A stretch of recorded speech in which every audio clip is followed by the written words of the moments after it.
जो आतंकवादी है, ये नक्सलवादी है, उनके पास शस्त्र और बारूद कहां से आता है?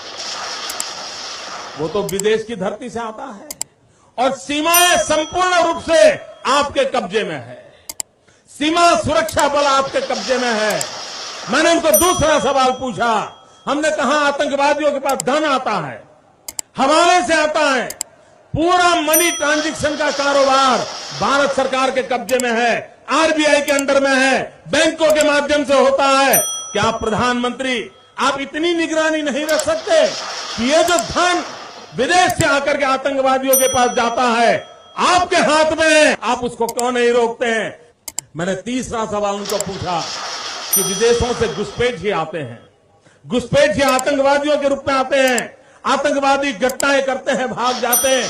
प्रधानमंत्री जी आप मुझे बताइए, सीमाएं आपके हाथ में है, कोस्टल सिक्योरिटी आपके हाथ में है, बीएसएफ सेना सब आपके हाथ में है, नेवी आपके हाथ में है, ये विदेश से घुसपैठ के कैसे घुस जाते हैं? मैंने चौथा सवाल पूछा, सारा कम्युनिकेशन भारत सरकार के अंडर में है। कोई भी अगर टेलीफोन पे बात करता है, ईमेल भेजता है, कोई भी कम्युनिकेशन करता है, भारत सरकार उसको इंटरप्ट कर सकती है। इंटरप्ट कर करके जानकारियां पा सकती है कि आतंकवादी गतिविधि के अंदर कौन सा कम्युनिकेशन चल रहा है और आप उसे रोक सकते हो। मैं पूछना चाहता हूं प्रधानमंत्री जी को, इस विषय में आपने क्या किया है? मैंने पांचवा सवाल उनको पूछा कि आप विदेशों में जो आतंकवादी भाग चुके हैं, जो लोग विदेश में बैठ करके हिंदुस्तान में आतंकवाद की घटनाएं कर रहे हैं, उनको प्रत्यारोपण के द्वारा हिंदुस्तान लाने का हमें अधिकार होता है। आपकी विदेश नीति में वो क्या ताकत है? एक बार इन पांचों चीजों पर कुछ करके दिखाइए, आतंकवाद जड़ मूल से उखड़ जाएगा।